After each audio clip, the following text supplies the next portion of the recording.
Hemos leído en el libro de Marcos, hemos leído en el capítulo 14, versos 53 al 72. Así es que quienes están sumando esta mañana pueden entonces buscar en sus Biblias y ir haciendo seguimiento a lo que será la exposición de las Sagradas Escrituras esta mañana. Siempre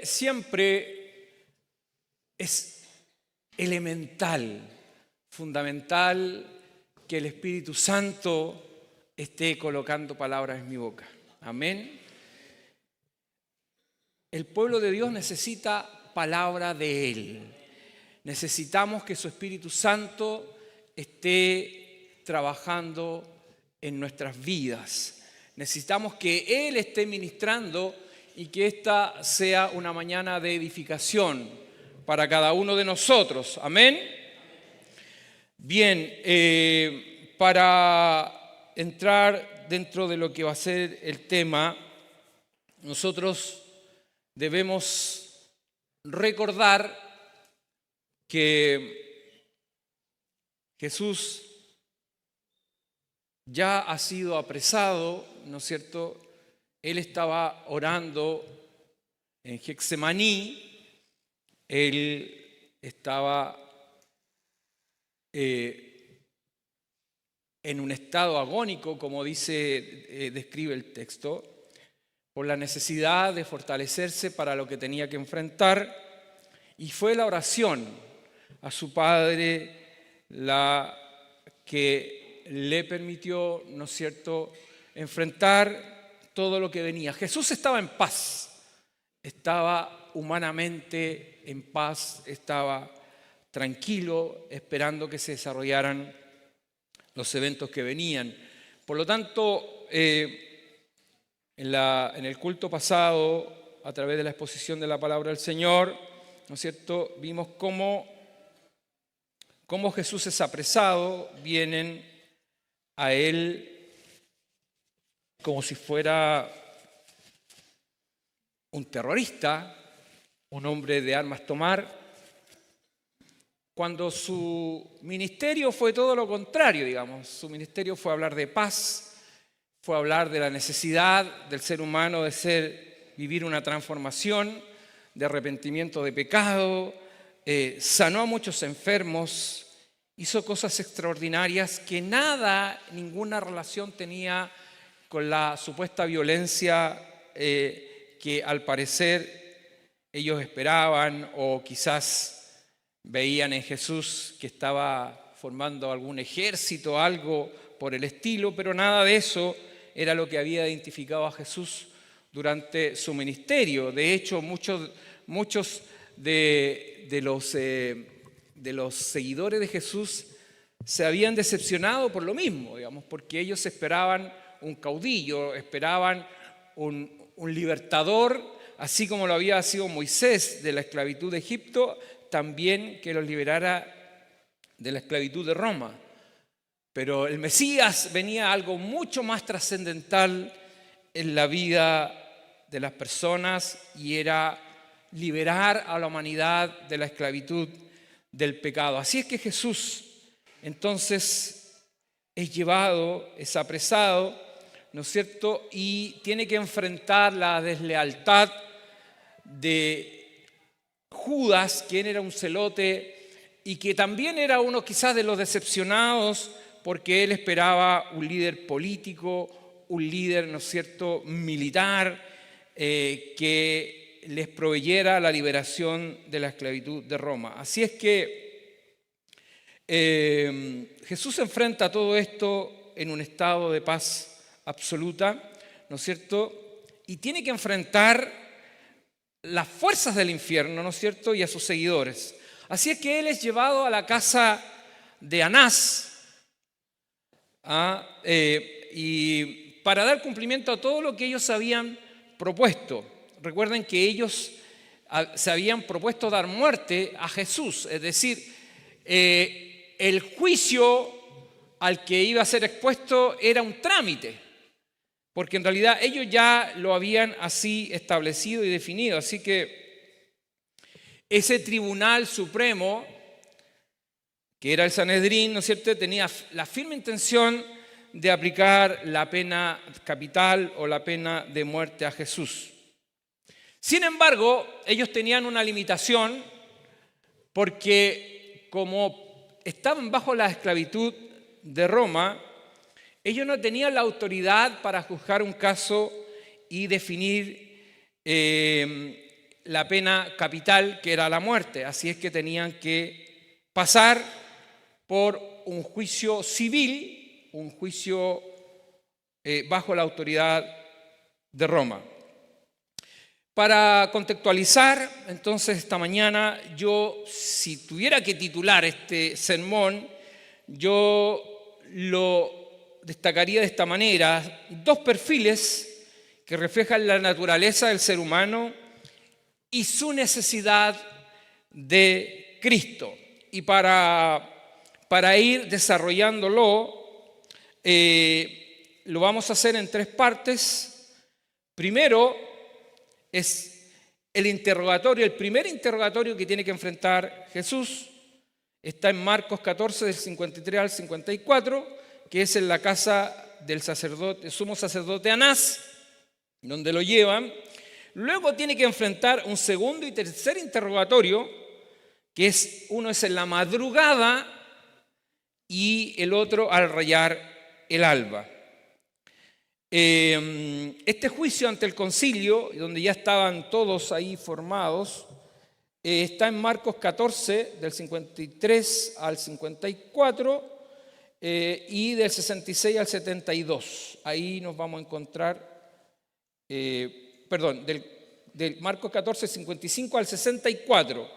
Ahí vamos a encontrar los dos juicios a lo que Jesús está expuesto. Y la tercera parte vamos a destacar algunas cosas de la negación de Pedro, que está también en Marcos 14, 53 al 64, y luego lo retoma el escritor en Marcos 66 al 72, del mismo capítulo que hemos compartido. Así es que, entonces, la primera parte es el interrogatorio que se le hace a Jesús, el sumo sacerdote Anás, donde a él lo llevan. Y aquí tenemos algunas referencias que es importante, porque los cuatro evangelios hacen referencia acerca de esta parte. Lo tenemos en Mateo 26, del 57 al 60, en Lucas también 22, del 64 al 65, y en Juan 18, del 19 al 24. Ahí está Juan, el Evangelio de Juan da mayores detalles acerca de cuando Jesús lo llevan para ser procesado, lo llevan a la casa de Anás. Ahí usted lo puede encontrar en Juan, capítulo 18, versos 19 al 24. Ahí dan detalles que Jesús tiene que pasar primeramente por Anás. ¿Quién era Anás? Era el sumo sacerdote que había estado algunos años antes y era el suegro de Caifás. El sumo sacerdote que estaba en funciones en el tiempo en que Jesús fue apresado. Así es que estos sumos sacerdotes, Anás y Caifás, eran saduceos, eran de una secta entre los judíos que tenía una orientación más política que religiosa.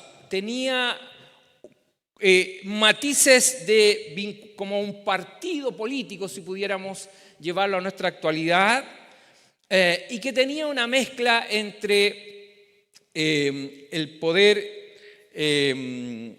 de autoridad para aplicar la ley y también desde el punto de vista religioso. Había una mezcla en esto, pero en realidad los saduceos les importaba poco y nada, en realidad lo que Dios demandaba, sino más bien ellos querían dar curso a las cosas que ellos se proponían, y dentro de esto recuérdense que los saduceos tenían todo lo que era el negocio en el templo. Eso ya lo conversamos, lo vimos, ¿no es cierto? Ellos tenían tremendas ganancias con lo que hacían cuando se celebraba la Pascua y tenían que hacer sacrificio, y una serie estaban los cambistas, todas esas cosas. Se recuerdan cuando Jesús va al templo y Jesús ve eso, ¿no es cierto? Jesús da vuelta a las mesas porque dice: la casa de mi Padre, casa de oración, es llamada, no cueva de ladrones. Entonces hay una serie de antecedentes que muestran cuál era el pensamiento que tenían los saduceos. Y así es que en San Juan 18, en el verso 19 al 21 dice: y el sumo sacerdote preguntó a Jesús, es decir, Jesús está enfrentando el primer interrogatorio, le pregunta acerca de sus discípulos y de su doctrina. Él comienza, el interés en el fondo era buscar antecedentes para sumar pruebas, para juzgar, ¿no es cierto? Aunque ya lo tenían definido, pero lo que les faltaban eran pruebas. Y ellos, como hombres del poder legislativo, y ellos tenían una combinación, era el poder ejecutivo, legislativo, y tenían una mezcla ahí, pero ellos tenían los poderes en definitiva, pero necesitaban pruebas. Así es que Anás hace el primer interrogatorio en los versos de San Juan 18, 19 al 21, dice, preguntó a Jesús acerca de sus discípulos y de su doctrina. Jesús le respondió, le dijo: yo públicamente he hablado al mundo, no tengo nada que ocultar. Lo que yo he hecho es de conocimiento de todos. Siempre he enseñado en la sinagoga y en el templo, donde se reúnen todos los judíos, y nada he hablado en oculto. La pregunta era obvia: ¿por qué me preguntas a mí? ¿No te es más fácil preguntarle a la gente que me ha oído? Ellos pueden testificar acerca de lo que yo les he hablado. Ellos saben lo que yo he dicho. Así es que frente a ese tipo de respuesta, Anás no tiene nada más que hacer, y este es un anticipo porque finalmente fíjese que en la madrugada estaban ya todos reuniéndose en la casa de Caifás, que era el sumo sacerdote en ejercicio. Todo el Sanedrín, todas las autoridades, ¿no es cierto?, convocadas para poder emitir este juicio, este veredicto contra Jesús y poder declarar la pena capital, que para eso necesitaban algo más. Pero ellos ya querían definirlo y cortarlo lo más pronto posible. Así que en San Juan 18, 24 dice: Anás entonces lo envió atado a Caifás, a la casa de Caifás, que según la historia, al parecer las casas tenían algún patio en común, tiene que haber sido una tremenda propiedad, y lo pasan de un patio a otro, aparentemente. Así es que viene luego de esta primera parte que Jesús tiene que enfrentar. Son 3 juicios los que debe enfrentar del punto de vista del Sanedrín. Ya ha pasado el primero, donde Anás no tiene nada más que preguntar, sino que está a la espera de el juicio, donde estarían todos aquellos que tenían que juzgar a Jesús. Así que vamos a la segunda parte, donde viene el segundo y tercer interrogatorio. Esta es la madrugada y uno al rayar el alba. Este es un juicio ya ante el concilio. Aquí están todos presentes, y tenemos la referencia en Mateo 59, 26 del 59 al 66, en Lucas 22 del 66 al 71 y Juan 18 del 19 al 24.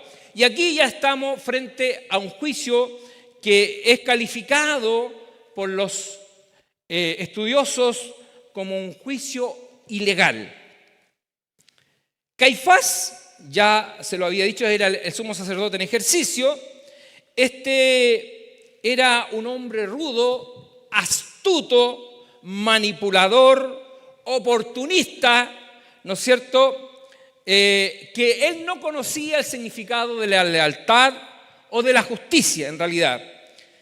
La justicia de él estaba inclinada a lo que él le convenía, a lo que él quería, pero jamás era aplicar un juicio justo. Así que ellos violaron la ley que ellos mismos proclamaban. ¿Por qué? Porque en el fondo hay varias cosas que las voy a señalar como error en el proceso, pero ellos, fíjese, era contradictorio lo que estaban haciendo, porque por un lado querían apurar el juicio porque tenían que cumplir con el Shabbat. Tenían que cumplir con el Shabbat, y el Shabbat comenzaba al caer la tarde del día viernes, y Jesús está siendo procesado en la madrugada. Entonces ellos quieren, de alguna manera, no fallar al Shabbat, pero sí no importaba saltarse todo el resto. Las normas, las reglas de ellos decían que no se podía ejercer un juicio donde la sentencia sería capital de noche. Eso no podía ser, ni menos en víspera de Pascua. Eso estaba prohibido. Pero a ellos pareciera que no le importaba. Ellos habían culpado a Jesús mediante soborno. ¿Sí? ¿A quién habían sobornado? A Judas. ¿Ah? ¿Cómo están los estudiosos? A Judas. ¿Cuánto le habían pagado a Judas? 30 monedas de plata, lo que valía, ¿no es cierto?, indemnizar a un esclavo si era herido en la antigüedad. Lo tercero es que, como no tenían pruebas, le pidieron al mismo Jesús que se culpara a sí mismo. Tampoco podía ser. Y lo cuarto,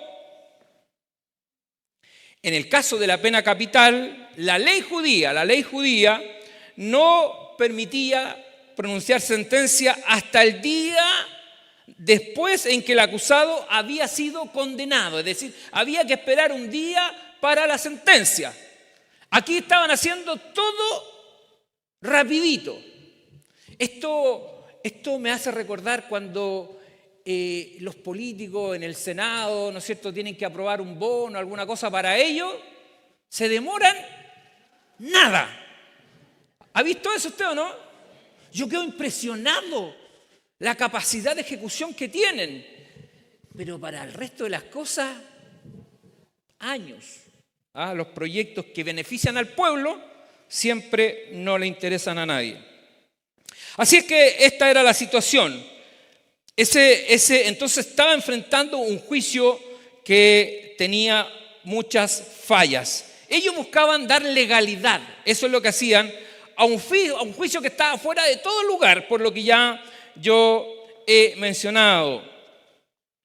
Recuérdense que en Marcos 14:1, ellos ya se habían puesto de acuerdo. El Sanedrín y los escribas y todo, incluso, y lo dice también Juan 11:53, se habían puesto de acuerdo para dar muerte a Jesús. Es decir, ellos ya habían dictado sentencia sin pruebas, sin nada, sin juicio, sin nada. O sea, se saltaron toda la ley, pero era importante cumplir el Shabbat. Eso era importante. Matar a alguien daba lo mismo.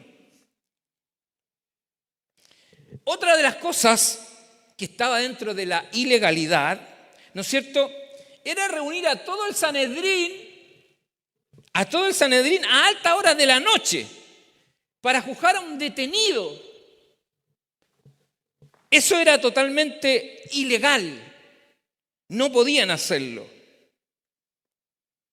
Pero había algo que los llevaba a hacer esto. ¿Por qué lo querían hacer de noche y rapidito? Porque tenían temor a las posibles reacciones ¿de quién?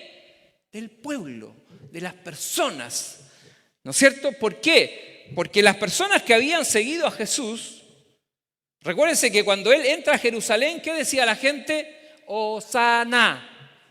Sí, la palabra Hosana es sálvanos ahora. Ellos habían recibido el bien de Jesús, habían comido en el desierto a través del milagro de los 5 panes y 2 peces, habían sido sanados, habían endemoniados que habían sanado, estaba la hija de Jairo, estaba Lázaro, tantos testimonios que estaban muy cercanos a la fecha en que estaba ocurriendo esto. Así es que ellos querían hacer este proceso rápido. Para eso buscaron testigos falsos. Y eso lo hemos leído en el texto que compartimos. Y el libro de Números, en el capítulo 35-30, habla de que cuando se debe procesar a alguien no puede ser sin testigos. Es imposible, menos la pena capital. Ellos necesitaban entonces tener pruebas y tenían que, de manera como laboratorio, armar las pruebas, porque no existían. No habían pruebas para culpar a Jesús. Entonces, no hallaban testimonio contra Jesús. Lo habían detenido con la intención de matarlo. Pero no contaban con acusaciones concretas. No habían testigos para avalar lo que ellos ya habían sentenciado. Y esto era grave, era muy grave la falta que ellos estaban cometiendo a la propia ley que ellos ejercían. Luego, hay contradicciones en los testimonios de las personas. Lo leímos, ¿no es cierto? Decían que no, que él había dicho que iba a destruir el templo, ¿no es cierto? Y que en 3 días lo iba a construir de nuevo. Totalmente sacado de contexto lo que Jesús había dicho. O sea, era casi irrisorio pensar que Jesús solo iba a destruir el templo. Era una cosa arquitectónica que tenía piedras por todos lados. O sea, yo no digo que Dios no tiene el poder para mandar un terremoto y se acabó todo, digamos.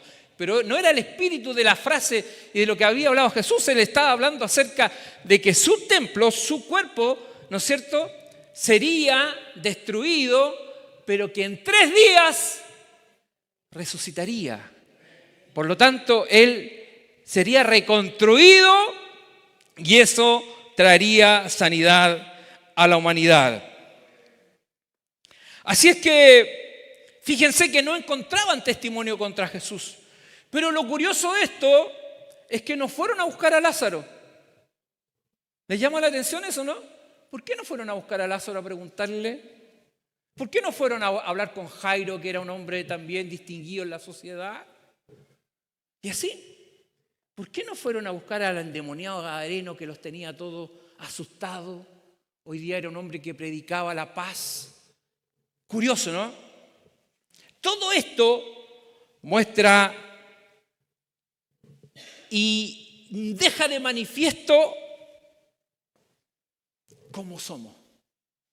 ¿Sí o no? Es como es el ser humano. Más, menos, pero estamos todos ahí. Estamos todos ahí. Así es que los testigos, por ninguna parte, todos se contradecían, no había forma de reconstruir algún testimonio o algo que les permitiera entonces acusar a Jesús. Así que el sumo sacerdote, quien era el que tenía que escuchar a los testigos y en función de eso poder tomar una decisión, era el juez. Él tenía que escuchar a las víctimas y al que era culpable. Ese era el rol de él. Recuérdense que era un tribunal. Pero no hay testigos. Caifás, que él quería hacer esto lo más corto posible, se puso muy nervioso. Estaba totalmente complicado con esto. Así es que él mismo se puso en la condición, me imagino, de fiscal, algo así. Aquí Carolina me puede orientar un poco, ella está metida en esto. Pero él interpeló a Jesús, se lanzó con todo contra Jesús, algo que era absolutamente ilegal, porque él quería forzar, en este caso al reo, Jesús, ¿no es cierto? ¿No es cierto? A inculparse a sí mismo. Eso es lo que quería, que buscar la forma de apretar y arrinconar a Jesús. Fíjense que en este acto, que es un acto ilegal, en la que el sumo sacerdote está asumiendo, él utilizó algo muy solemne, que cuando una persona era confrontada de esta manera tenía que sí o sí responder. Y en Mateo 26, 63, él le dice a Jesús: te conjuro por Dios, por el Dios viviente. Fíjese hasta dónde llega el atrevimiento, hasta dónde llega la mentalidad, ¿no es cierto?, de este hombre que era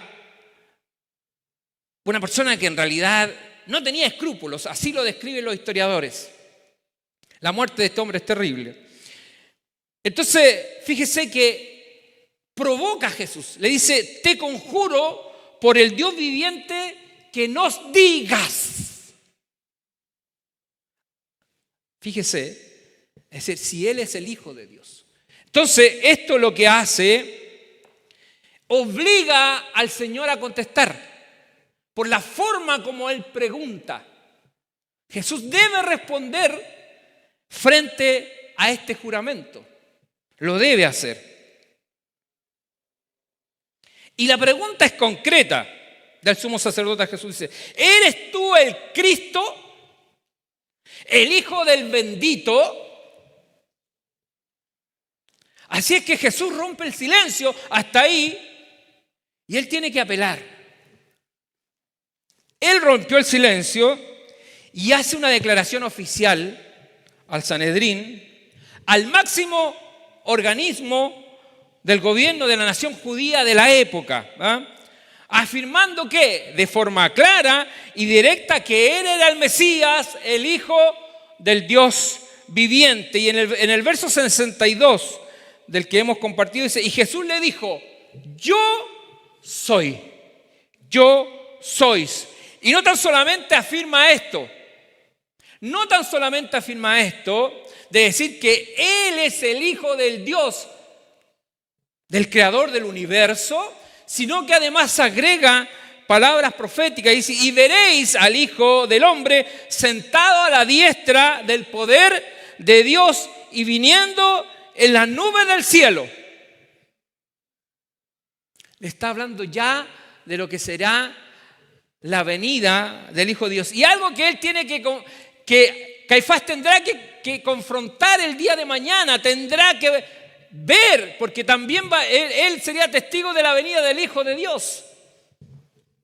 Caifás, que no cree en la resurrección, no cree en nada, no toma en serio las palabras de Jesús. Pero las palabras de Jesús son verdaderas. Dice: yo soy. Él no tan solamente afirmó ser el Mesías entonces, sino añadió una declaración profética que está en el libro de Daniel, en el capítulo 7, verso 13 al 14. Dice Daniel, hablando proféticamente y refiriéndose al Mesías, al Hijo de Dios, dice, y Jesús está citando a Daniel, dice: miraba yo en la visión de la noche, y aquí con las nubes del cielo venía uno como un hijo de hombre, que vino hasta el anciano de días, y le hicieron acercarse delante de él, y le fue dado dominio, gloria y reino, para que todos los pueblos, naciones y lenguas le sirvieran. Su dominio es dominio eterno, que nunca pasará, y su reino uno que no será destruido. Palabras de Jesús claras, precisas, haciendo referencia a las Sagradas Escrituras. Siempre Jesús hablando acerca de que escrito está. Las Sagradas Escrituras respaldaban cada acción y cada palabra que Jesús hacía y decía. El sumo sacerdote, que era un hipócrita, ¿no es cierto?, Y yo no tengo nada contra Caifás, digamos, sino que yo lo que estoy relatando los hechos, porque al final esto nos refleja a nosotros, a todos, digamos, al ser humano. Por eso que necesitamos todo a Cristo. ¿Sí? Todos necesitamos a Cristo, porque lo que justamente que el Señor trabaja en todas estas cosas, que son las obras de la carne, pues, hermano. Aquí estamos viendo las obras de la carne, pero ahí, en relieve. Así que Caifás, que es un auténtico hipócrita, lejos, ¿no es cierto?, de estar indignado con las palabras de Jesús y buscar sustento en las Sagradas Escrituras. No, tú te estás diciendo algo que las palabras las Sagradas Escrituras no dicen. No era ese el tema. Caifás sentía una profunda alegría porque en definitiva lo que había logrado finalmente es tener el testimonio de Jesús. ¿Para qué? Para acusarlo de blasfemia. Ese era el punto. Tenía el testimonio, así que Caifás en realidad en un acto hipócrita traja vestidura, ¿no es cierto? Algo que era propio de para otras situaciones. Caifás simula una tristeza profunda por las palabras de Jesús. ¡Mentira! Caifás estaba feliz porque Jesús finalmente había declarado algo que daba lugar a acusarlo de pena de muerte. Ahora, si Jesús no era el que decía decir, claramente estaría bien aplicado lo que Caifás estaba haciendo.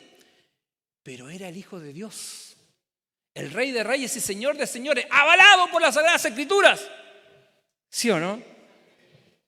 Era cosa de que Caifás leyera Isaías 53. ¿Sí? Era que leyera Zacarías. Parece que pasó por fuera de la escuela de los rabinos, nunca estuvo. Así que había un desconocimiento total. Así que esto fue prueba más que suficiente para declarar sentencia de muerte. Así es que después de esta sentencia condenatoria en el Sanedrín, ya lo daban por hecho y comenzaron a bofetear a Jesús, a tomarlo ya como prácticamente declarado muerto. Así es que hicieron lo que quisieron, le dieron de puñetazos y es terrible lo que pasó en este proceso, digamos, en estos dos. Prácticamente fueron 3 juicios a los que Jesús estuvo sometido y en la última etapa es donde ellos terminan sentenciándolo a muerte. Fíjese que esto muestra la real conducta del ser humano. O sea, lo que nosotros hemos visto en todo este proceso no es muy ajeno a lo que vemos hoy día, ¿o no? Pero quiero, en el tercer punto, porque después voy a volver a esto, el tercer punto en que el escritor habla acerca de la negación de Pedro. Fíjese que lo toca el texto en Marcos 14, 53 al 54, pero luego vuelve a Pedro en los versos 66 al 72. Y aquí la pregunta es, ¿por qué el escritor que Pedro está contando su historia finalmente? Recuérdense que Pedro es el coautor del libro de Marcos. Marcos está escribiendo lo que Pedro le está relatando. Pedro podría haber dicho, bueno, en realidad este episodio es un poco vergonzoso para mí, Marcos, no lo escribáis, déjalo de lado, me va a dejar re mal ante los hermanos de Melipilla. Pero él, que es un hombre de Dios, tiene que escribir esto para que nosotros entendamos de la misericordia de Dios. Y vamos a ver las dos cosas opuestas. Fíjese que Pedro, que horas o minutos antes de que el Señor fuera apresado, él, ¿qué había dicho? ¿Qué había dicho Pedro? ¿Ah? Mira, Señor, aunque todos estos, sé que son mis compañeros y todo, pero si ellos te defraudan, se van, yo no. ¿Ah? Yo no. Es más, le dijo, para que te quedes tranquilo, es que Pedro era apasionado, y está bien, si no digo que esté mal, pero había una sobreseguridad en él y le dice, mira, incluso hasta estoy dispuesto a dar mi vida por ti. Toma nota. Toma nota. Pero no es lo que vemos en este relato. Pedro finalmente termina describiendo a sí mismo lo que él vivió, el miedo que sintió, su pecado de negar a Jesús. Así que el valiente Pedro, el arrogante, ¿no es cierto?, de una voluntad presta, y ojo que él era sincero, Pedro era sincero. ¿Sí? No nos olvidemos, él era sincero, pero era apasionado y hablaba más de la cuenta. Nos pasa a nosotros, ¿no? ¿O me pasa a mí, no? Oiga, a todos nos pasa que de repente hablamos más de la cuenta. Así que Pedro se enfrentaba a una situación donde estaba negando, fíjese, con juramento, estaba negando al maestro, diciendo que no lo conocía, ¿no es cierto?, invocando maldiciones y una serie de cosas que el miedo, el temor y sentir que de verdad ahora la muerte lo estaba rodeando, otra cosa era con guitarra, como dicen. ¿Cierto? Otra cosa es cuando estamos en medio de la situación. Así que encontramos tres cosas que manifiestan la conducta de Pedro que él nos quiere transmitir en este texto. Recuérdense que el Espíritu Santo nos quiere hablar a nosotros. Pedro nos dejó un mensaje en esto también. Fíjese, había una confianza excesiva en él mismo, en sus propias fuerzas. Y Jesús le había dicho, fíjese que en alguna de las conversaciones le dijo, sin mí nada podéis hacer. Profundas palabras de Jesús. Sin mí nada podéis hacer. Pero Pedro, como me pasa a mí también, no había tomado bien nota. Uno a veces cree que uno tiene todas las capacidades y por eso que hay un dicho coloquial que dice, aquí te las traigo Peter. Aquí te las traigo Pedro y yo soy el segundo. Otra de las fallas de Pedro fue el no ejercicio de vigilar y orar. ¿Para qué era? Para no caer en tentación. Pedro nos está transmitiendo esto también.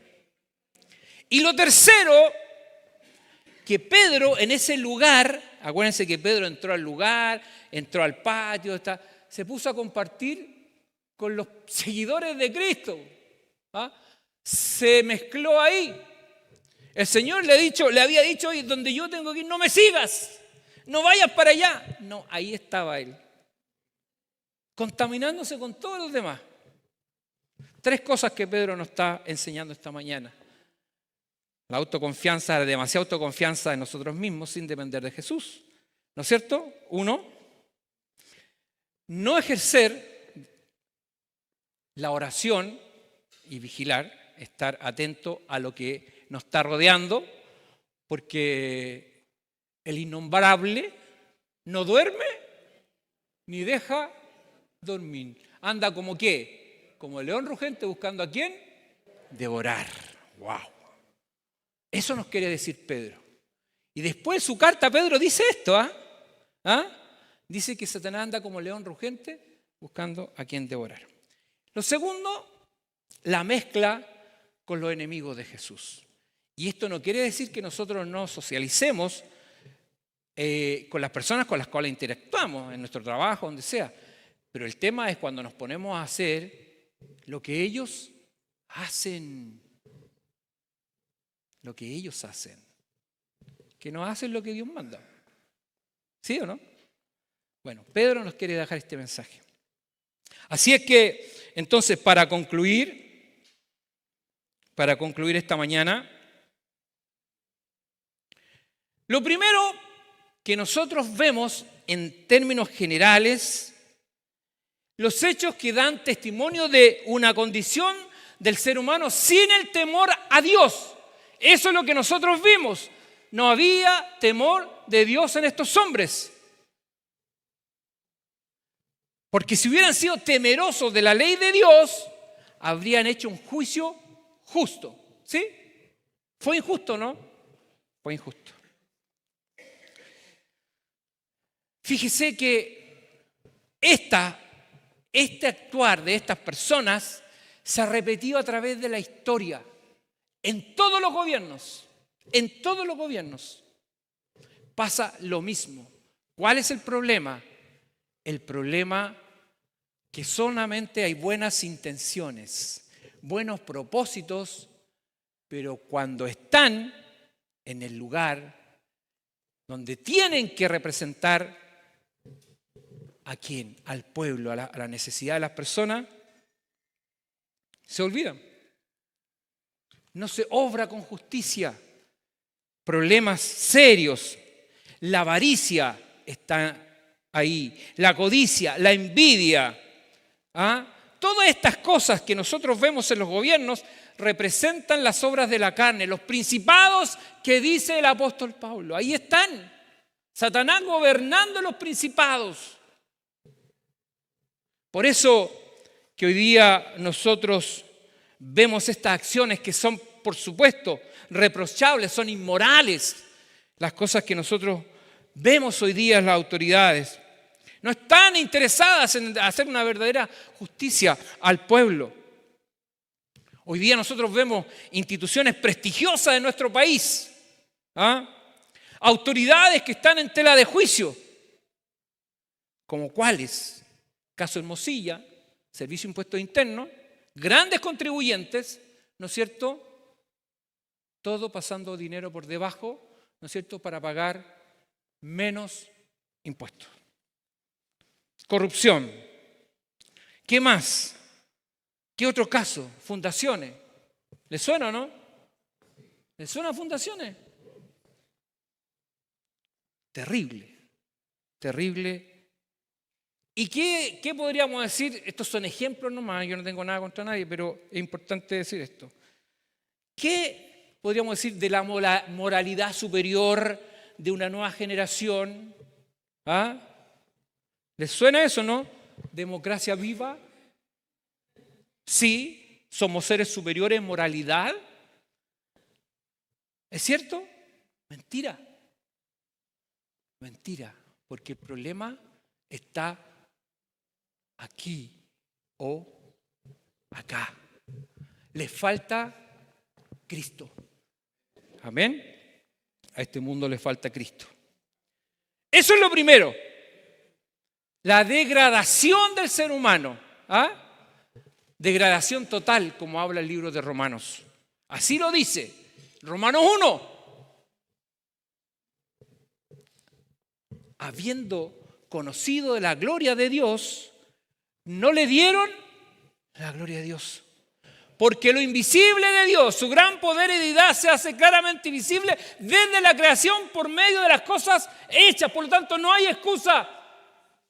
El Creador se merece la gloria, pero el hombre no se la ha dado.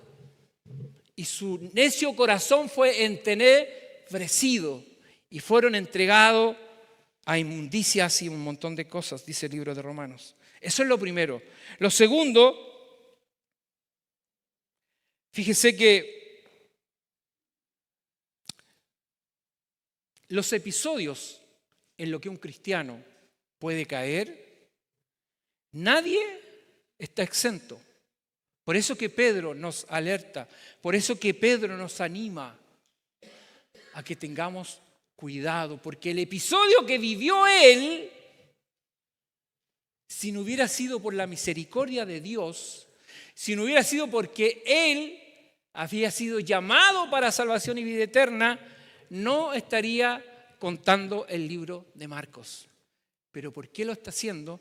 Porque él, como muchos de nosotros, hemos experimentado la gracia y la misericordia de Dios. Amén.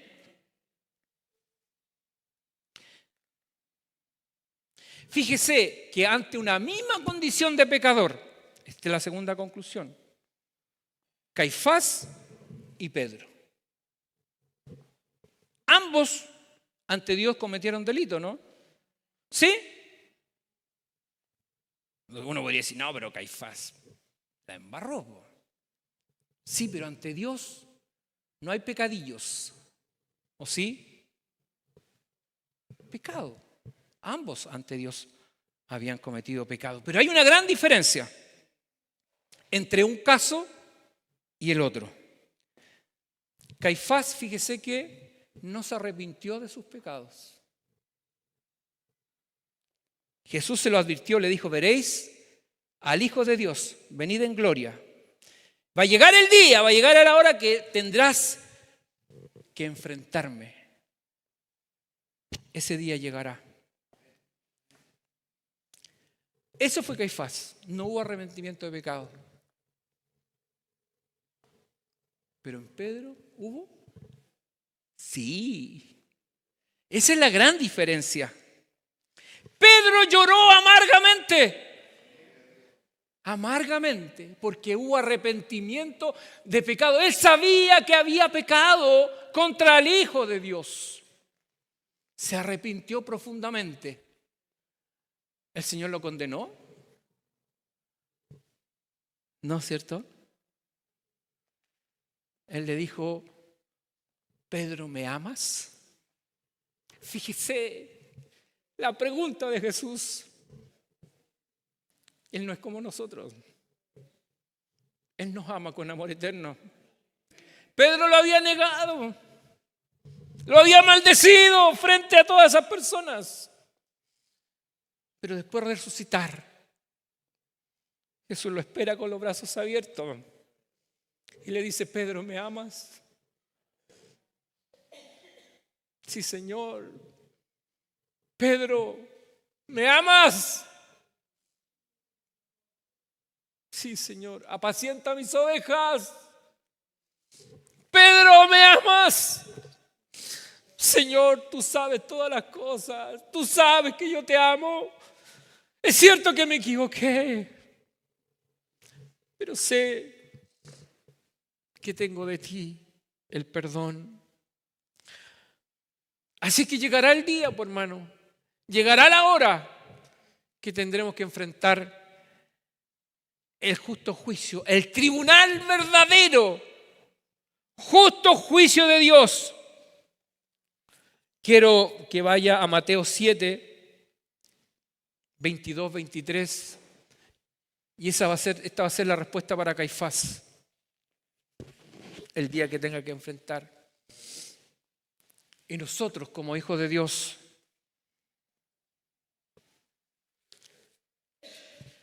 esperamos no enfrentar estas palabras. Fíjese lo que dice. Muchos me dirán aquel día, Señor, Señor, ¿no profetizamos en tu nombre? ¿Y en tu nombre echamos fuera demonios? ¿Y en tu nombre hicimos muchos milagros?